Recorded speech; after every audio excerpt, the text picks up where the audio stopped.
So, what happens when a series of bad decisions pushes people right to the edge of losing everything? Not just a battle, but an entire future. Sometimes sin doesn't just wound, it brings us to the brink. So, howdy and welcome to Saturday's edition of Today's Bread. Now, this week we've been talking about the consequences of immorality. Today, we're focusing on the brink of extinction. Scripture reference is Judges chapter 20, verses 48 through chapter 21, verse 3. Now, by now, the battle is reaching its final stage. Israel rises up again, and this time they defeat the tribe of Benjamin. The victory is complete, but it comes at an overwhelming cost. When it's all said and done, only 600 men from the tribe of Benjamin are left. Just 600. An entire tribe, nearly wiped out. Now, normally, after a victory like that, you would expect celebration. But that's not what happens here. There's no cheering, no victory songs. Instead, there's mourning, there's weeping, because they weren't fighting strangers. They were fighting their own brothers. And now, as the dust settles, the reality hits them.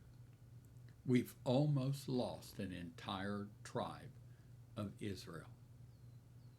So they cry out to God, asking, how did it come to this? And that's really the question, isn't it?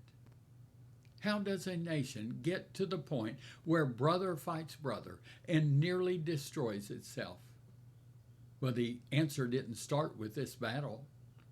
It started much earlier with compromise.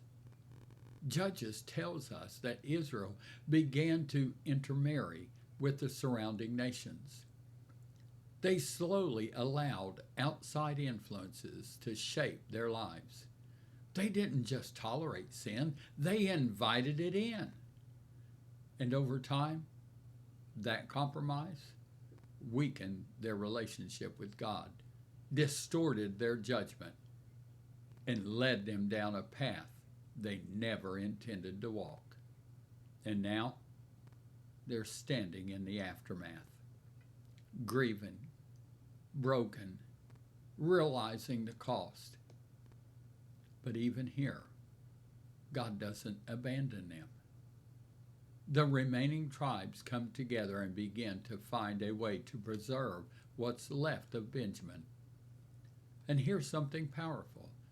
Out of that small remnant, God would later raise up Israel's first king. That means even in the middle of failure, even in the middle of consequences, God still is able to redeem and restore. So our takeaway, sin will take you further than you want to go. But God's mercy can still meet you there. But don't wait until you're at the brink. Guard your heart. Stay close to God. And deal with compromise early. Because what feels small today can become overwhelming tomorrow. I want to thank you for joining us this week. And I want to invite you to come be a part of God's family. Saturday's prayer focus for America is that truth will rise above lies, confusion, and propaganda. Now, Living the Way will be broadcast at 4:15 p.m. And at 5 p.m., you can join us for either a Live at 5 service or a powerful message with Tommy Fisher. And remember, Jesus is coming back soon. Here's Saturday's blessing. I bless you with the knowledge that the unfailing love of the Lord, it never ends. So may the bread of life, the bread that you've received today, give you strength So come back tomorrow for some more.